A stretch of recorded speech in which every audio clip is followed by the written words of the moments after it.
up, everybody? This is LA Knight, and I am back with a review for the book Every Heart a Doorway by Seanan Mcguire. Seanan? I feel like it should be Seanan because Sean, it's S-E-A-N-A-N, and S-E-A-N is Sean. So, like, I guess it's the feminine form of Sean. I guess it's like the Irish version of Joanne, maybe? Or Joan, because Sean is the Irish version of John. I'm not sure. I don't know. I'll figure it out at some point. But anyway, this book is like freaking amazing. And unfortunately, it's super, super freaking short. It's actually more of a novella than a novel. I mean, it's like really short. Like, it's probably shorter than The Lion, the Witch, and the Wardrobe. But anyway, so it's a really short book, which is terrible because it's such an interesting book. And I actually like both the premise and the writing style more than I have of what I've been exposed to of her other works. So this makes me sad that this book is so short. And I'm definitely getting the sequel, which is called Down Among the Sticks and Bones, which is cool sounding. But let's talk about Every Heart a Doorway. So you guys have probably seen, I mentioned the Chronicles of Narnia earlier. You guys have probably seen those movies or read those books where, a kid goes through a portal to a magical world. Maybe the portal's a rabbit hole, or it's a toll booth, or it's, a giant magical wardrobe made from a tree, grown from a fruit core from another world. Who knows? But you've heard of these, and the kids go and then they do the thing and save the day and then they get sent home. Now, what actually turned me on to this was a Tumblr post. And the Tumblr post was not about the book, but it was about this concept of a child who goes to this world, grows up in it, fights for it, wins the day, does everything that this magical world asks of it, and then the child gets sent back home. And what kind of actual trauma that could give a kid. They don't really go into that in any of the books that I, have read before. The closest that it got was in the Prince Caspian movie that Disney did, and sort of a little bit in the Fairyland books by Catherine M. Valenti. And if you guys have listened to any of my other podcasts, y'all know that I am madly, deeply, crazily in love with every book in that series, even the ones I haven't read yet, even the ones that are giving me serious anxiety because I'm freaking out. And I mean literally, like, every time I look at the last book, I start having, shortness of breath because I'm like, what if everything goes to shit? And I'm like, well, of course everything's going to go to shit because it's the last book, but then everything's going to get fixed. Right? I'm not sure. I don't know if it's going to go well or not. So Every Heart a Doorway is actually about the kids who have this problem. And I'm going to post that Tumblr post, a link to that Tumblr post below because it's freaking amazing and it's written beautifully. And it actually is, there's a comic that somebody drew, I think maybe the same person, but maybe not, about the same concept. And I'm going to link that below also when I post this podcast. But, Spot, will you stop being crazy? My cat just jumped on the back of my chair and is trying to scare me to death. The plot of the book is there's this home, Eleanor West's Wayward Home or something, for these kids, and the parents all think these kids are, like, mentally damaged in some way, scarred from being, like, kidnapped or something like that, but actually all the kids are from these different worlds, and they, like, went and then got sent home for whatever reason, or went back home for whatever reason, and then they have to deal with processing what they went through and maybe try to acclimatize back to being in the human world, but at the same time, these kids don't want to do that. They want to go back to these worlds because those worlds are home to them. And, like, none of the kids in the cast have been to the same world, none of them. So they're all from all these different worlds. I actually cried reading this book, ironically about one of the characters who's actually kind of a bitch, but I'm getting ahead of myself. So what ends up happening is the main character, Nancy, goes to this school, and it's like almost as soon as she gets there, like the next day, kids start getting murdered, and they're trying to figure out who murdered these kids, and the other students think Nancy did it, except for a few select other kids, because of the world that Nancy went to. She went to the Halls of the Dead, and not in like a Persephone way where she ended up falling in love with the Lord of the Dead, which I think is interesting. She wanted to be in the Lady of... So there's the Lord of the Dead and the Lady of Shadows. Hades and Persephone, basically, you can tell it's them because they have the whole black, white, and pomegranate thing going on with the Grecian clothes and like statues and stuff, but they never actually say that. And she ends up, Nancy wanted to be part of the Lady of Shadows entourage. She didn't want to marry the Lord of Shadows or anything. She loves him, and he loves her, but not like in a romantic way, which is actually cool, because Nancy's asexual. And I think that she, like, it's explicitly stated, this character is ace. It's super neat. And I like how that's handled, because there's this boy at the school, and he's like, wow, you're super hot, and she's like, thank you. And she likes the boy, but doesn't know how to tell him that she's ace, and she doesn't want him to freak out, and people freak out at her when she tells them. But it was okay in the Halls of the Dead. Nobody cared that she was ace, even the other living dead girls, quote unquote.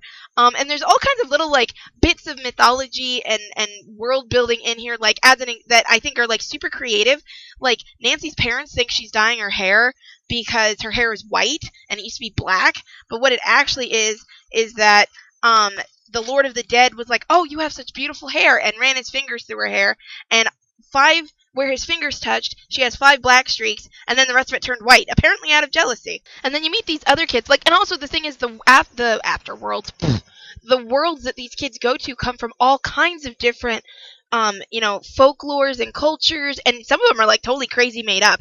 You meet this boy named Cade, who went to this world called Prism, which is like all flowers and rainbows and crystals and glittery bits, and you find out that Cade actually is transgender, and when he was young and was taken to this world, they thought he was a girl, and it isn't until he is older and kills the Goblin King who's encroaching on the Flower Fairy territory, and the Goblin King is so impressed by Cade's battle prowess that the Goblin King names him his heir and makes him the next Goblin Prince, that the Queen of the Fairies is like, holy shit, that's a boy, and they throw him out, and it's so sad.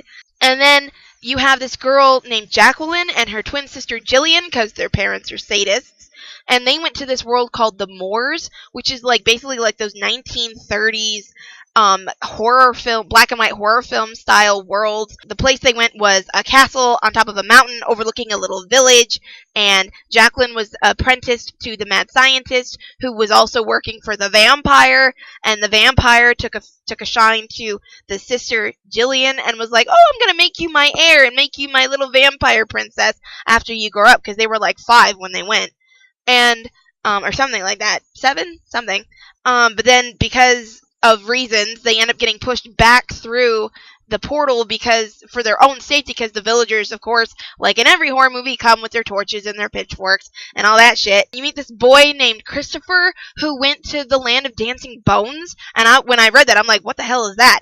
Apparently, it's like a world. Who's seen the trailer for the new Disney movie Coco? It's about Dia de los Muertos, the Mexican Day of the Dead. Basically, the world that this boy went to is just like that, and he ended up falling in love with the skeleton girl. That's her name, the skeleton girl, and they were going to get married, but something happened, and so he's trying to find his way back to her, but because all the other boys at the school went to, like, worlds where they were, like, the knight in shining armor, or, like, the fairy prince who married the princess, or whatever, they're all like, dude, she's a skeleton, and he's like, you know what, fuck you, man, it's love, fuck you, whatever, and it's just really interesting, all these different worlds, and the plot is very simple, and it doesn't take very long to get resolved because the book is really short. It's more the world building is the thing, and I was so stunned by the way these kids handled the situation and the different worlds that existed, and they were so neat because, like, there's the Moors, and then there's the Halls of the Dead, and then there's the land of dancing bones and Prism, and this other girl, the first girl who's murdered, she goes to this place that you never find out what it's called, but the other kids call it Candyland because she likes candy. And it's a candy magic world, but it's not, Candyland from the game. And you find out she fell in love with like a candy corn farmer, which sounds like super silly, but it was actually super serious, and you could see in her face when she's talking about this world and this guy she left behind how devastated she is. And then there's this other girl, one of the other girls who dies, and this was when I started crying, okay? this girl they have group therapy where they talk about their experiences, and 'cause this is a boarding school, and this girl was talking about how she went to this place called the Web World, and everything was like super small, and like the door to her world was only like half an inch tall, and she like, she met and rescued this spider princess and fell in love with this wasp prince, and she like saved the world and ended up being adopted by the Queen of Dust, who was like, I want to make you my heir, and she was like, well, I have to go back and tell my parents so that they don't think I've been murdered or whatever. Like, I have to let them know that I'm okay, and then I'll be back. So the queen is like, okay, you can come back, but it's going to be really difficult to get back here. And she's like, I will look for the rest of my life if I have to, but I will come back. And so then she gets shipped off to the school, right? And then she gets murdered, okay? And you find out that her door has been in her room this whole time, and she's been looking for it for like 4 fucking years! And it's been in her room this whole time! And not only that, but it's been stationary, which is like a thing that doesn't happen. And the reason it's stationary is because the Queen of Dust has been pouring magic into this door to hold it open for her for like 4 or 5 years. And then she died. And like, I think the prince died trying to find her too. And it's so sad. And the spells are like tied to the girl and her life force. So like 6 months after she dies, the spells break, and the queen realizes that means that she's dead. And I read that, and I just like stared, and I was at work too, so it was like a really big problem because I was supposed to be focusing. But I was at work, and I just stared at the page with my hand over my mouth and these tears streaming down my face, and I was like, that sucks! Okay, as you can tell, I got a little emotional about this. I really love this book. I don't know if y'all can tell. I mean, we've got, more than one queer character, so it's not like, here, have a token queer character. Not only that, but we have queer characters that don't necessarily get a lot of representation. Now, granted, queer characters in general don't get a lot of representation, but you're more likely to find a gay or lesbian character, or even a bi character, although not as likely to find a bi character as a gay or lesbian character, than you are to find an ace character and a main character.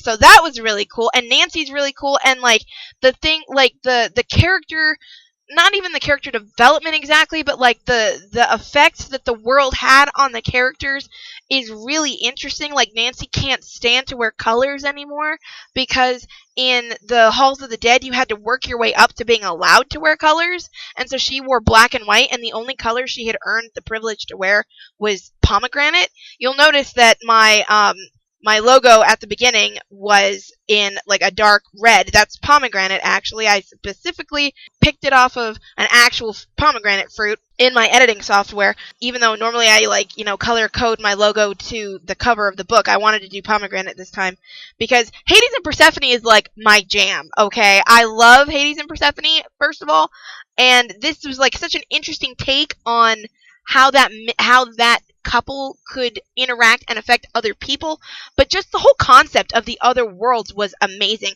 Also, the identity of the killer. I did not suspect that person. I thought about it for a second. I'm like, no, it's actually probably this person, but then that person died. I'm actually really good at picking out who a killer is out in a mystery, so the fact that I couldn't tell, and the book's like super goddamn short, excuse my language, but it's super short, and I couldn't tell. So, there's that. Anyway, it's very well written. It's a very interesting, original concept. I don't normally say that very often. I don't normally find that very often. You don't normally find something that is almost entirely original, but this was so original, and it was so heartfelt and sincere. I loved this book. The only thing I didn't like was how fucking short it was. That, and also I thought that Christopher should have gotten a happy ending, and I want to see this fucking skeleton girl. I want him to be happy, damn it. But other than that, the book was fantastic, and everybody should read this book unless you are triggered by abusive parents. Because the parents in the book, everyone's parents, almost everyone's parents, they love their kids. Even the kids are like, yeah, my parents love me, but the parents can't handle them, and so they're trying to handle them, and they're doing it completely wrong. Cade's parents want him to be Katie, and he's like, no, I'm Cade, and you can either, accept it, or I'm not going to talk to you. Jacqueline and Jillian, their parents actually are abusive and don't want to talk to them or see them ever, ever, ever, because, those kids are freaks to them. But Nancy's parents, they're like, honey, we just want you to be better again. And Nancy's like, I'm not sick, and they won't listen. As an example, when she gets there, her parents forced her to use this stupid pink plasticky, covered in daisies and sunshine buttercups suitcase that's more appropriate for, your stereotypically feminine 5-year-old girl. And Nancy's like 17. And so they make her take this suitcase to school, but it's okay because she's at least got all of her clothes that she brought back from this other world. All these beautiful black and white diaphanous Grecian outfits. Well, when she gets to school and wants to change out of the clothes her parents forced her to wear, she opens her suitcase and all of her clothes are gone. Because her fucking parents think they're so fucking smart. I'm sorry, this makes me so mad. They think they're so fucking goddamn smart, and so they took all of her clothes and threw them out. Parents, do not ever do this to your kids. I don't care what you think is happening. I don't care if you think that your kid has sold their soul to the fucking devil to get those, red cutoff jeans. Don't take their clothes, okay? Do not take their clothes. I can't even stress this enough. Don't take your kids' clothes. Oh my god, sorry. Personal experience popping through here. Don't take your kids' clothes. I'm sure my roommate will agree. She's standing right next to me, and now she's nodding and looking like she wants to strangle somebody. Don't take your kids' clothes. Nancy's parents take her clothes and throw them away and put instead all these clothes that actually probably don't even fit her anymore because it's been a while since she's, been there. All these, super bright, pastel-y, hippie flower child clothes, and she, literally just stares at those clothes for, 15 minutes, just horror struck, and then starts to cry. Do not take your kids' clothes. I don't care what excuse you have. Don't do it. So if that's the kind of thing that, you just can't handle it, then this book is not for you. I'm very sorry to have hyped it up so much, only to let you down at the end. But this book is really good, so I really suggest you read it if you can handle the batshit stupid parents. And, again, the parents love, except for Jacqueline and Jillian's parents, the parents love their kids. They do.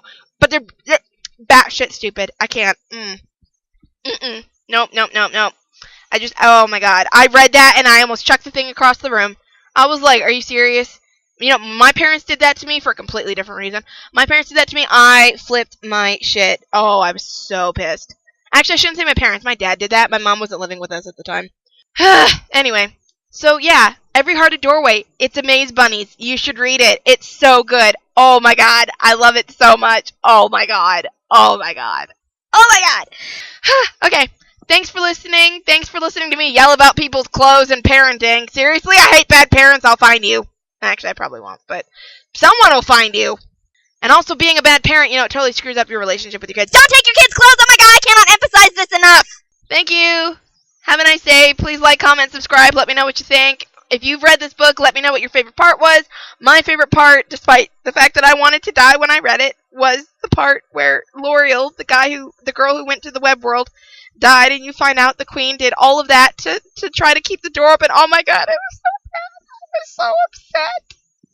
Oh my god, I was so upset. Oh my god. Okay, I think I'm gonna start crying now, so I'm just gonna go. Okay, I'm going. Please like, comment, subscribe. I gotta go. Bye.